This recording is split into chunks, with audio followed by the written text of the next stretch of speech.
Hello everyone! Last week, nagpunta ako sa island which is Kusu Island. Gusto ko lang i-share at ipakita sa inyo kung anong meron sa loob ng island. Maliit lang siya na island.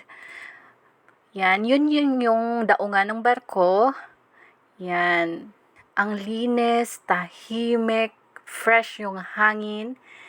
Dito sa island na to, hindi ka magsisisi, worth it yung ticket mo patawid papunta dito.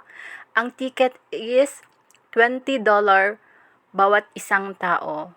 Malapit lang siya, may lang siya, less than 30 minutes makakarating ka na sa island na ito from Marina South Pier. Yan.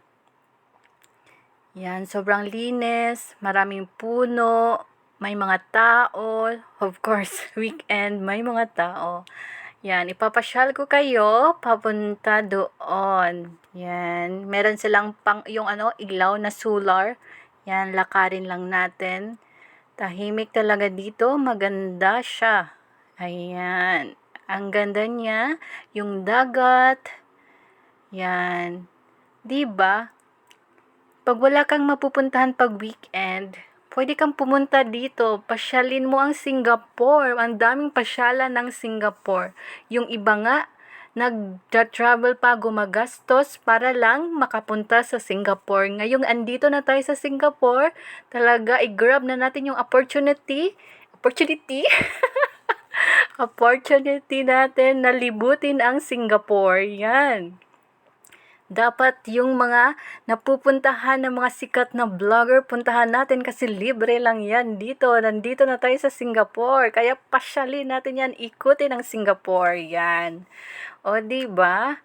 Ayan. Kasi sayang din naman. May off-day ka naman, so mamasyal ka. Kahit wala kang pera, tubig. Mamasyal ka, explore mo para may pang-reels ka, inday. Charot. Ayan, yan talagang purpose nun. Para may pang-post sa reels. O, diba? Yan, di ka rin magugutom dito kasi merong kainan. Kainan? May pagkain. Meron ding mga toys na yung mga kids na pambiling pagkain. Yun sa dulo is food court. Yan, food center. May toilet din dito. Wala kang problema. Pwede ka mag-swimming sa dagat. O, diba? Ngayon, pupunta tayo sa Tortoise Sanctuary. Yan, andito na tayo sa Tortoise Sanctuary. Yan, tingnan natin kung ano ba to?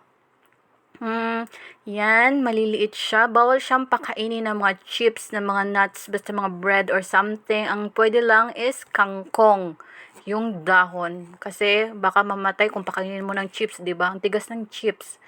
Yan. Okay, doon sa, nakikita nyo? Oh, ang liit. Tortoise shelter. Diba? Yan. Ang ganda dito. Marirelax ka. Mawawala saglit ang iyong problemang iniisip. Okay, bye. Thank you.